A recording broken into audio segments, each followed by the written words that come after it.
வணக்கம் நண்பர்களே, இந்த வீடியோல நம்ம டிஸ்கஸ் பண்ண போற டாபிக் என்னன்னு பாத்தீங்கன்னா, ரவிச்சந்திரன் அஸ்வினுக்கு 30% ஃபைன் போட்டிருக்காங்க டிஎன்பிஎல்ல.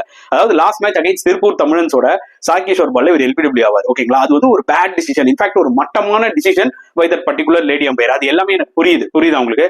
பட் அஸ்வின் என்ன பண்ணாருன்னா, இப்படி ஒரு ஒஸ்ட் டிசிஷன் கொடுத்திருக்கேமான்னு சொல்லிட்டு அவர் வந்து அதை ரியாக்ட் பண்ணாரு பயங்கரமா. ஓகேங்களா, அதுக்கப்புறம் வந்து பாத்தீங்கன்னா ட்ரெஸ்ஸிங் ரூம் கிட்ட போகும்போது கிளவுஸ் தூக்கி போடுறது, அதே மாதிரி பேட்டை வச்சு பேடை தட்டுறது, இந்த மாதிரி சில விஷயங்கள்லாம் பண்ணாரு. இதை பத்தி நான் ஆல்ரெடி ஒரு வீடியோ போட்டிருக்கேன், பார்க்காதவங்க போய் பார்த்துட்டு உங்களோட கருத்துக்களை கமெண்ட் செக்ஷன்ல போடுங்க. இதெல்லாம் பண்ணதுனால என்ன பண்ணிருக்காங்கன்னா, டிஎன்பிஎல் அத்தாரிட்டிஸ் அவர் மேல ஒரு 30% ஃபைன் போட்டிருக்காங்க. அதாவது 10% எதுக்குன்னா அம்பையர் அவுட் குத்துறதுக்கு அப்போஸ் பண்ணதுக்கு, அதே மாதிரி 20% எதுக்குன்னு பாத்தீங்கன்னா எக்யூப்மெண்ட்ஸை மிஸ்யூஸ் பண்ணது, அதாவது கிளவுஸ் தூக்கி போடுறது, பேடை வந்து பாத்தீங்கன்னா பேட்டை வச்சு அடிக்கிறது. சோ இதுக்காக நான் உங்ககிட்ட கேட்கிற கேள்வி என்னன்னா, ப்ரோ அவர் வந்து ஏதோ ஒரு எமோஷனல்ல பண்ணிட்டாரு, தப்பா டிசிஷன் கொடுத்துறாங்க, இந்த மாதிரி ஒரு ஃபைன் போட்டிருக்க வேணாம் அப்படின்னு நினைக்கிறீங்களா? இல்ல ப்ரோ இன்னுமே இவருக்கு ஹெவியா போட்டிருக்கணும், ஏன் 1 மேட்ச் பேன் கூட பண்ணிருக்கணும் அப்படின்னு நினைக்கிறீங்களா? மறக்காம கமெண்ட் செக்ஷன்ல போடுங்க.